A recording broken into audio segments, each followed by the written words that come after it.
first things first. So sorry that it's been so long. It has been a very, very intense few weeks for me. I've gone back to work part-time, and between that and working on this album, which has all been super wonderful, I've just been incredibly busy. So please excuse my absence. I'm here finally with the answers to your many questions, and there were so many, so thank you for that.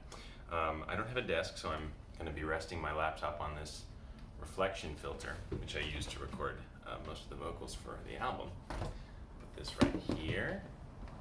Okay, this is exciting. Okay, so I've gone through and sort of like condensed some of these. There are so many, so I'm not going to be able to get to all of them. But thank you guys so much for your patience. Let's just jump right in. Mario Foster. Taylor, do you have any plans to join up with Josh Turner again? Live from the Bus, Baby Driver is a true work of art. Thank you so much. A trio with you, Josh, and Carson McKee seems so right to me. I loved making that video and all the videos that I've had the privilege to be in with Josh. He's awesome. Tremendously talented and skilled and hardworking musician. I mean, I would love to do anything with those guys. You know, they're great. Carson's a really cool guy and a great player as well. There's nothing in the works at the moment, but you know, life is long. Who knows what can happen? Thank you for the question. Dave Silver, can you give insight into your time with S&G Story? That's the Simon & Garfunkel story. That's how I met Josh, actually. How long, how many cities, interesting stories along the way, highs and lows, feelings in the moment, future plans after the pandemic, about growing up, travels, what you got into entertaining success in life so far. Wow, that's a lot of questions. Okay, so the Simon & Garfunkel story. So I had the great privilege of playing the sort of Paul Simon role in this like 2-hour sort of tribute concert thing. I've done it for a few years now. I started in 2017. My first tour was almost 3 months in the fall, like September to like late November. I missed Thanksgiving, I think. Tremendous learning experience, especially for me because I went to theater school, and then my first like real, I thought it was a theater audition, but I was going in to play guitar to play for Paul Simon. Not the Paul Simon, but to play as if I was Paul Simon. I wasn't auditioning for Paul Simon. Probably wouldn't have gotten if I was. But yeah, so my first tour was the fall of 2017, and then I went out again the fall of 2018. That's when Josh Turner joined. There was a huge personnel turnover between the two tours, and the band got so good so fast. And all of those guys are working on this record that I'm doing of my solo music. All the band members, Bob Sale on drums, Mark Incabo on bass, Alec Hamilton on keys, and then Joshua Vasquez, who played lead guitar in the following year. Josh Turner played lead guitar in 2018. Josh Vasquez is going to be playing guitar on the record, and Josh Turner may or may not be involved. But that was great. Those guys, that next year, 2018, those guys. It was a younger crowd. The previous year, the crew and the cast were generally a little bit older, and the next year, when sort of like newer, younger guys came in, it was like we just sort of like all got so close because we're all from a similar generation, similar experiences with music and social media and things like that. And the band was just great. It was just awesome. And then I did it again. I mean, I just keep going back. Really, it's so much fun. You know, we run a tight ship. There's only 10 of us who tour from venue to venue, and we do one show a night generally. I mean, one venue a night generally. So, you know, after the show, we all get on this sleeper bus with 12 bunks in it and drive to the next venue. We don't do the driving, obviously. We do the sleeping. But there's a driver who goes overnight, and it's awesome. It's like being on a huge camping trip with all of your buddies and, you know, playing great music every night to adoring crowds. It's really one of the best things I've done in my life. So to answer the later part of this question, Dave, successes in life so far. That tour feels like a huge success to me. Interesting stories along the way. So how many cities and how long? So I've probably toured for like collectively like 9 or 10 months over the last 3 years with that show. Cities of all varieties.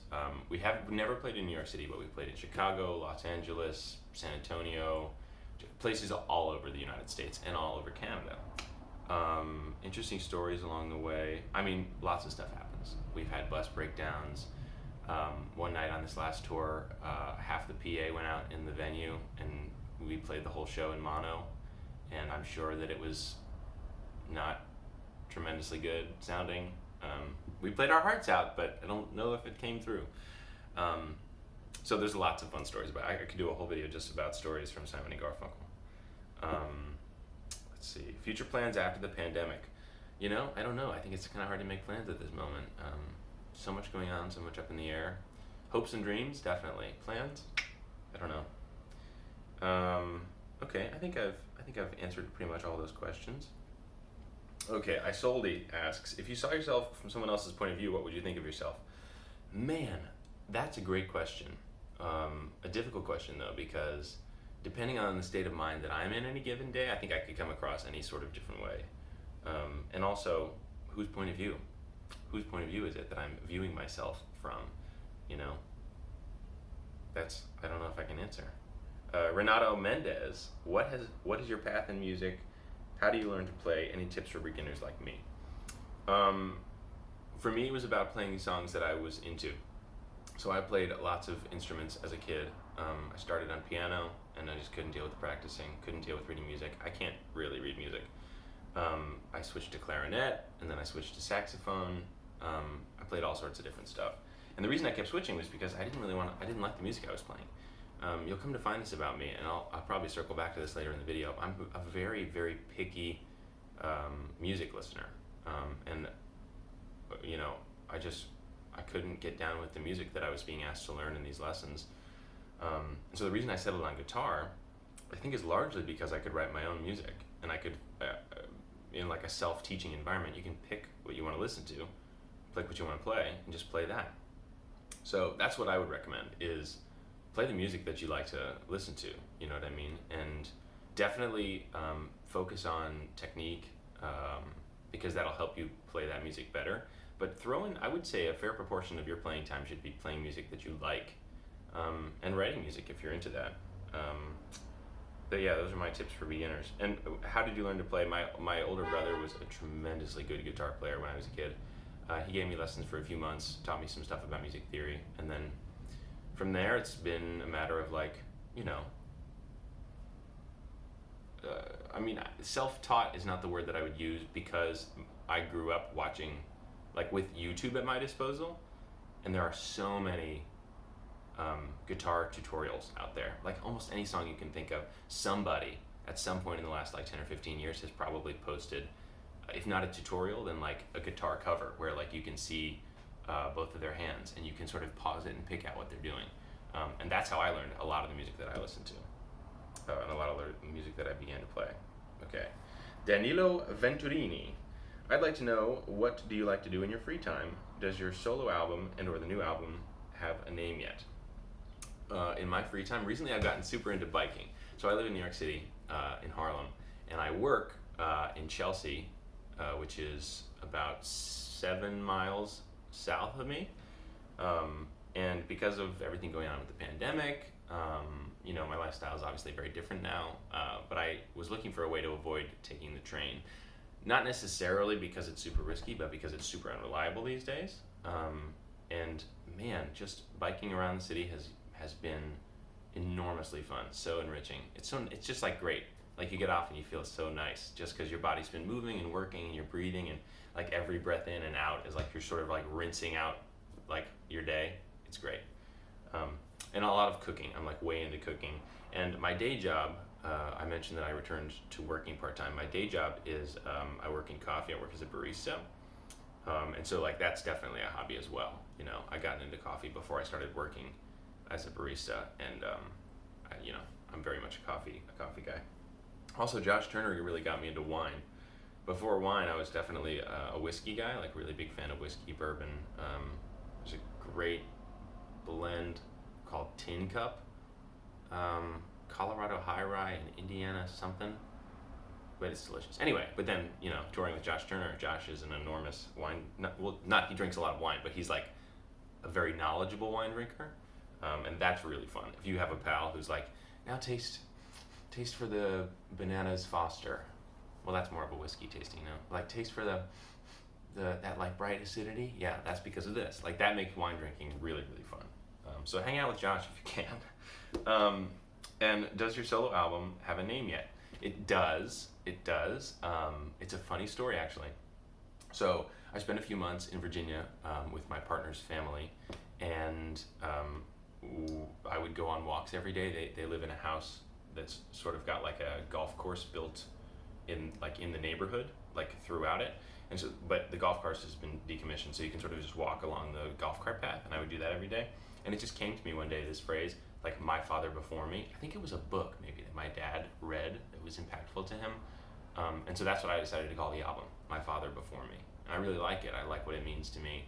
I like what it sort of evokes. And then a few weeks after that, maybe a few months after that, I wrote a song called "My Father Before Me," well after all of the demoing was done for the record, and decided to add it to the album. So now I named the album and then wrote a song that will be like sort of the namesake of the album, I suppose. Okay, we are like halfway through here, gang, so hold on. I'll try to be less long-winded. This is going to be like the longest video I've ever posted. Just because people do the editing thing. I'm not into the editing thing. I'm really bad at this stuff, so I appreciate you hanging with me here. Chloe Bennett, what was the first album you ever bought? What's your favorite original song you've made? Those are two great questions. What was the first album you ever bought? I don't know. I remember going into this CD shop in the mall. What was that place called? I can almost see it. I can't remember what it's called. I remember getting a Damien Rice album for Christmas one year called O, his album O. It's like really sad, but man, the sad music is my favorite. Just my favorite. And I remember like walking my dogs in like the snow and like listening to like Cheers Darlin' or something, which I think is like track 7 or 8 off that album, and just being like, I'm so sad. That's the first album that I remember like owning. I don't think I bought it. I think I got it for Christmas. What's your favorite original song you've made? That is a great question because it reveals sort of a part of the songwriting experience for me, which is that I think that most people who write music probably feel this way, but I'm always super passionate about whatever song I'm working on, because it's new, and you usually think like, wow, this is a new thing I'm doing, like I haven't done anything like this before. Because presumably, if you're writing a song and you're like, oh, I've done this before, you'd probably want to stop. So yeah, like whatever songs I'm working on at the moment are always the most exciting to me. Gerard Devilliers.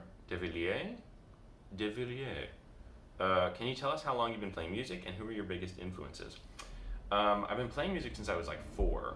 I've been quitting music since I was like 4, I should say. But I've been playing the guitar since I was about 11. I went through a piano phase in my teens, played a lot of piano, put down the guitar for a while. And who are your biggest influences? That's a really hard question. It's so hard to know what influenced you as a kid. My mom listened to a lot of Cat Stevens, James Taylor in the car, but then we also had like a Boston CD, which I loved.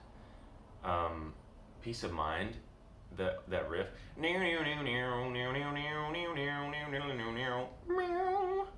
I just got chills. I love that song.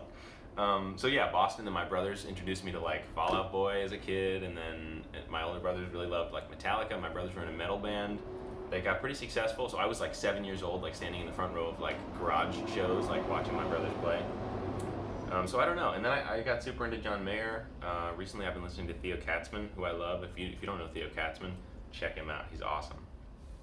Janet G, are you planning on touring anywhere after COVID, of course? And if you'd be willing to share any of the creative process, that would be wonderful, building lyrics, melodies.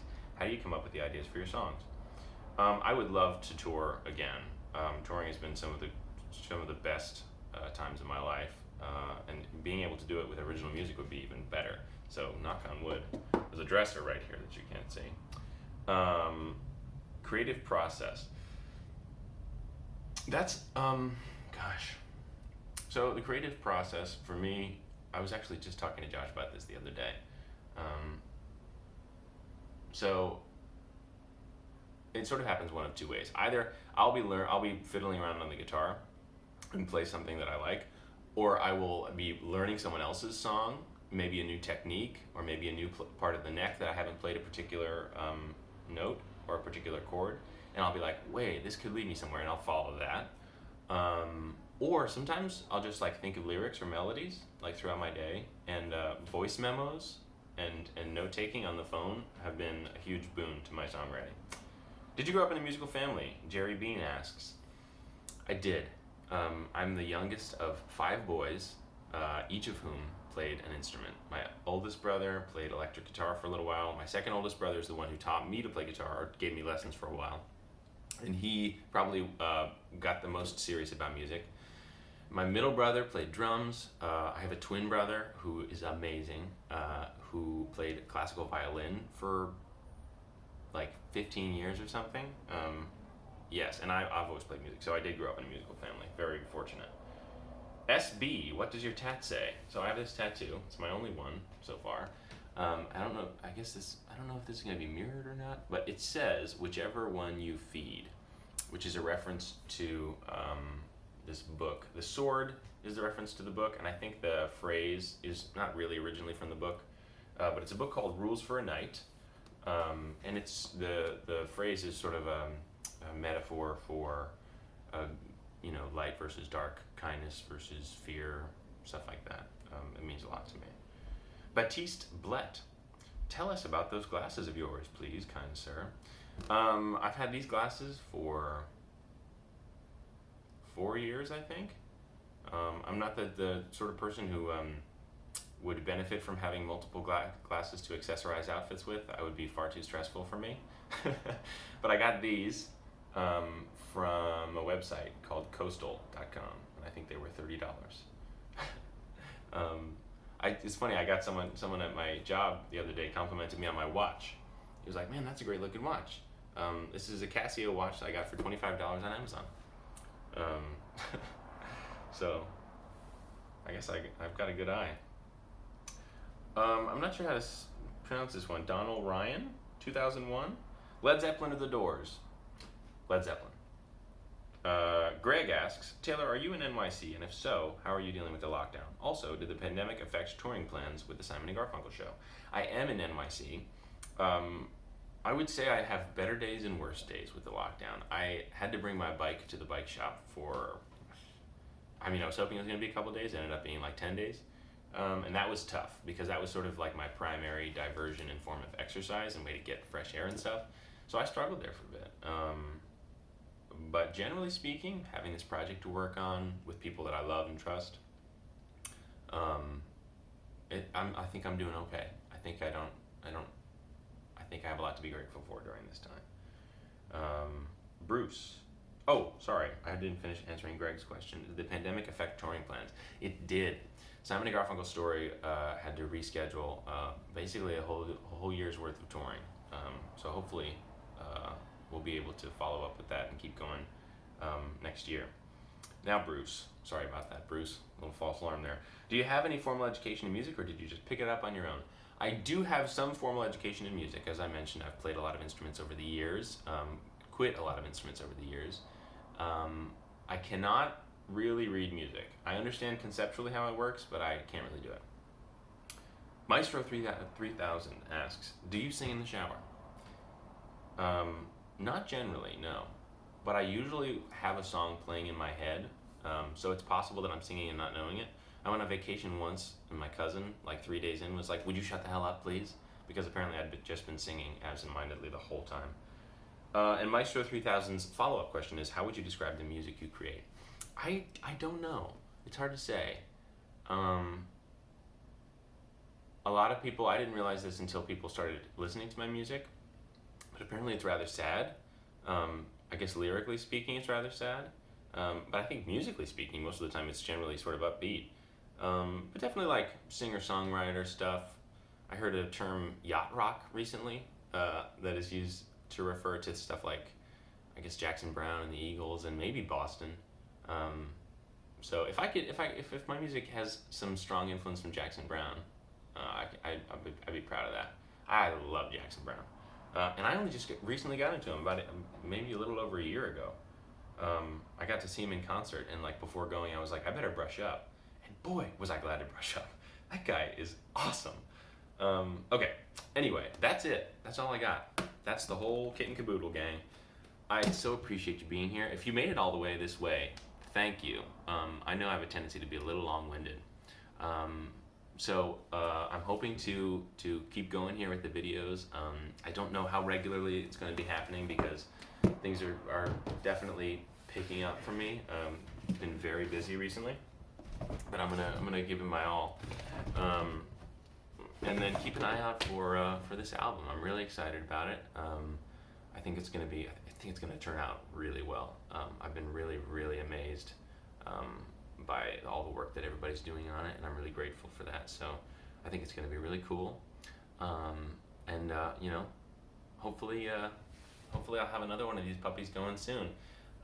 You know, I'll talk to you guys later. Thanks so much for being here. Have a good one.